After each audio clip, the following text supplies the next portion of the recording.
Olá, seja bem-vindo para mais uma aula de bioquímica do exercício. Bom, hoje nós vamos estudar o sistema glicolítico, ou seja, o sistema que depende da quebra da glicose. Só lembrando aqui, nós temos três sistemas, né, para geração de energia: o sistema ATP-CT, ATP-CP, que é o anaeróbio alático, ou seja, eu utilizo só o ATP e a creatina fosfato que vai fornecer subsídio para gerar mais ATPs e ter a quebra de energia. A quebra do ATP para gerar energia. Agora aqui a gente vai usar um substrato, que é a glicose. Tá? A glicose ela é o resultado da digestão dos carboidratos. Então, os carboidratos eles entram muito aqui. A fonte primária de glicose são os carboidratos, como por causa do pão, cereais e tudo mais. Esse carboidrato ele vai sendo quebrado cada vez mais, né, em moléculas menores, polissacarídeos, formando glicose, frutose e galactose. Tudo bem? A fonte de energia maior que nós temos é a glicose. A frutose também um pouco menos, né? E a galactose quase nada para a produção direta de energia. A glicose, ela é essa molécula que a gente vai utilizar para fazer a quebra e gerar energia, tudo bem? A glicose pura, ela fica no nosso sangue. Quando ela está disponível, eu tenho um hormônio que se chama insulina, a insulina vai lá, retira a glicose do sangue e destina para a produção de glicogênio. E aí ela vai formando aquelas cadeias grandes de glicogênio. Quando eu precisei, eu vou lá no fígado ou no músculo e busco esse glicogênio, quebro, que a gente chama do processo de glicogenólise, essa quebra do glicogênio para gerar glicose, e aí eu tenho a glicose disponível para eu fazer a quebra e produzir energia através do ATP. Muito bem. Como que funciona? Quais são os componentes desse sistema? Sistema anaeróbio lático, porque no final de tudo dessa história, eu vou ter o ácido lático, tá, o lactato, que vai para a corrente sanguínea e vai me dizer, olha, já terminei o meu processo aqui, tudo bem? Bom, então a molécula de glicose, C6H12O6, que é essa molécula que a gente tem aqui, então ela tem 6 carbonos, tem 12 hidrogênios que estão espalhados aqui, e eu tenho 6 oxigênios, tudo bem? Bom, a primeira fase da quebra dessa glicose é a transformação da glicose em duas outras moléculas com os mesmos componentes, tá ok? Então, eu tenho uma quebra simples, eu divido a glicose ao meio, que vão formar duas moléculas que eu chamo de piruvato, e sobrando 4 hidrogênios aqui iônicos, 4 hidrogênios livres, né, 2H2 aqui. Então, eu tenho 6 carbonos aqui, 3 aqui. Então, a primeira fase desse sistema glicolítico, né, ou seja, de quebra da glicose, eu tenho a primeira fase, quebrando a glicose em duas moléculas de piruvato mais hidrogênio, ok? Então, piruvato é a metade de uma molécula, entre aspas, né? É a metade de uma molécula de glicose, tudo bem? Então, o piruvato tem essa estrutura. Então, se eu for contar os componentes, todos estão aqui, e com esses hidrogênios aqui. Esses hidrogênios são importantes, porque daqui a pouco a gente vai ver que ele vai ter um carregador ou um carreador que se chama NAD, e lá no sistema aeróbio, nós vamos ter o FAD também, que são muito importantes, porque eles vão compor e dar condições para que a gente tenha a produção de mais energia lá no sistema oxidativo. Aqui, por enquanto, eles ficam aqui soltinhos, ok? Bom, a glicólise, ou seja, a quebra da glicose, ela tem etapas, são 10 etapas. Uma fase que eu chamo de fase preparatória, que vai até a fase 5 aqui, onde a gente vai transformar aqui, ainda o fósforo está aqui, tá vendo? E a fase propriamente disso de transformar o piruvato, ou seja, o ácido pirúvico, tudo bem?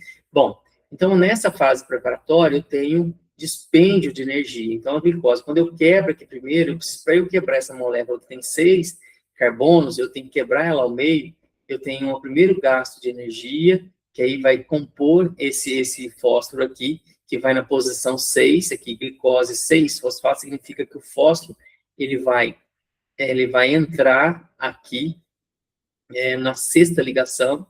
Aqui eu tenho uma frutose, a frutose, como eu falei, ela tem o mesmo componente da glicose, porém, a posição posição dos componentes, ela é um pouco diferenciada, tá? Mas o número de componentes é o mesmo. Então, eu tenho a frutose 6-fosfato, que aqui, para compor, eu gasto energia também, tá? E aí, eu vou ter a frutose 1,6. Esse 1 e esse 6 significam em qual posição o fósforo o difosfato, que o fósforo ele está conectado. Então, aqui ele está na posição 1, na primeira ligação, e na última ligação.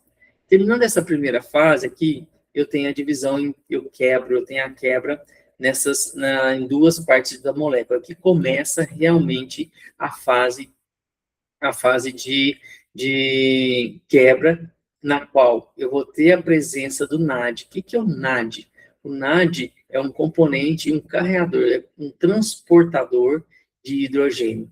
Ele entra para ele fornecer o hidrogênio e recompor as unidades para que eu possa ligar o fósforo no ADP. Então, aqui, ó, a gente chama de fase preparatória. O ATP se transformou em ADP. Significa o quê? Que houve uma quebra. Então, eu quebrei, eu gastei energia aqui, eu investi.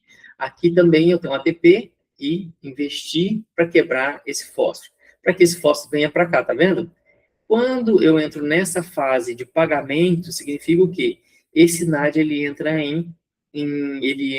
em ação. O que significa ele entrar em ação?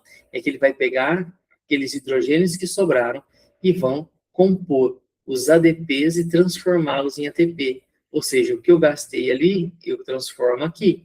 Só que aqui, ó, como eu tenho dois NADs, lembra que sobraram 2 moléculas de hidrogênio lá na quebra do piruvato? Aqueles hidrogênios, eles não ficam soltos. O NAD vai lá e pega para ele.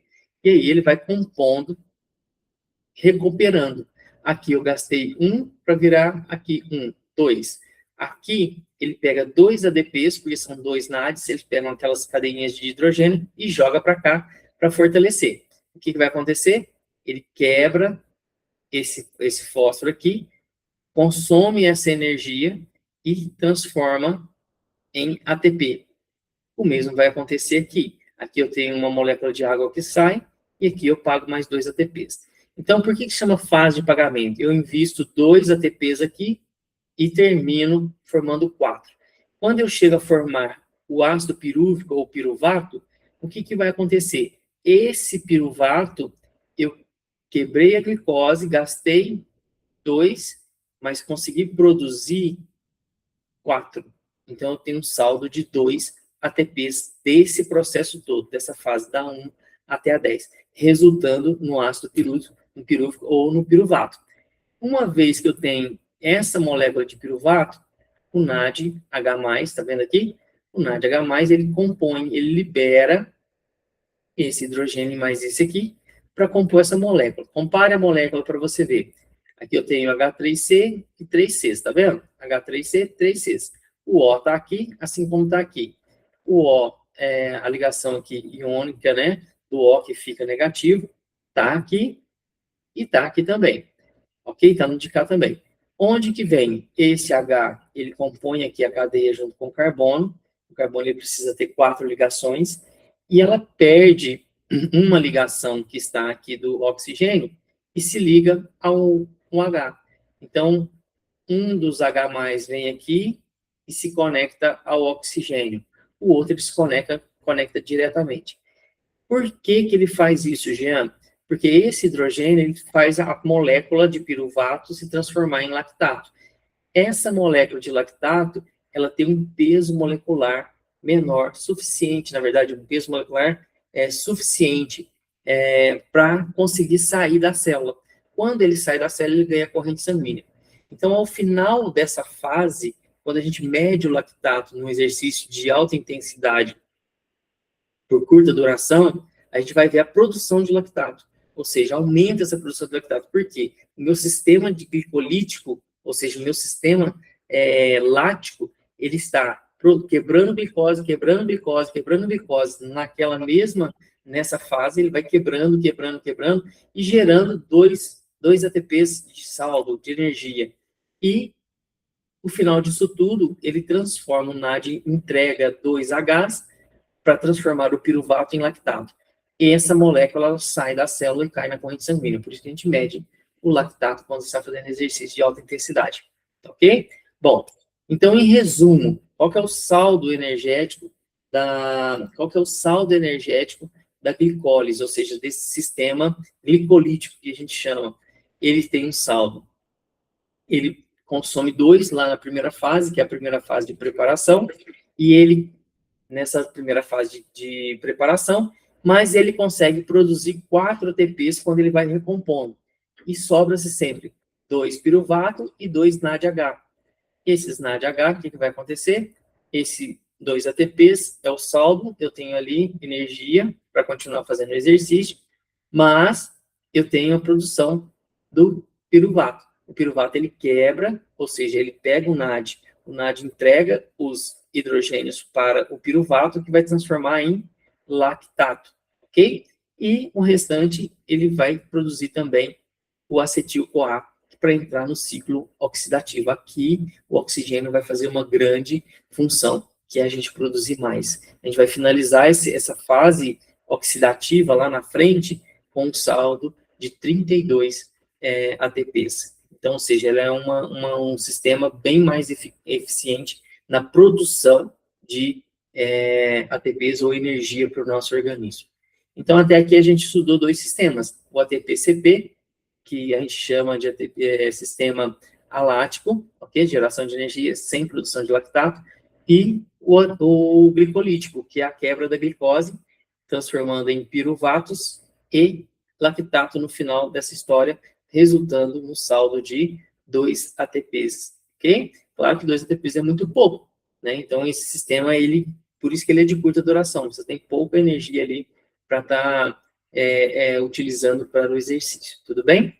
Então, ficamos por aqui e até a próxima aula.